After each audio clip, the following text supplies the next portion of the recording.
এখন কিছু উগ্রপন্থী নারী তারা চাচ্ছে নিজেদের স্বাধীনতা, যেগুলো কোরআন হাদিসের বিপরীত। আল্লাহ তাআলা কোরআনে বলেন, আর রিজালু কাওয়ামুন আলান নিসা, মহিলাদের উপর পুরুষরা হলো দায়িত্বশীল।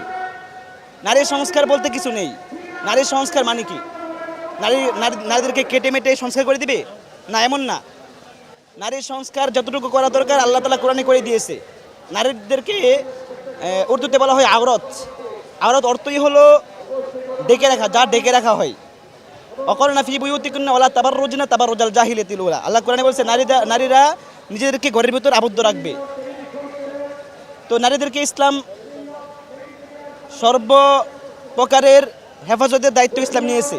এখন যে সমস্ত নারী ইসলামের বিরুদ্ধে গেছে, সেই নারীদেরকেই আমরা জানিয়ে দিতে চাই যে তোমরা যতই বাড়াবাড়ি করো, যতই তোমরা লাফালাফি করো, ইসলামের বিরুদ্ধে তোমরা কখনোই সফল হবে না।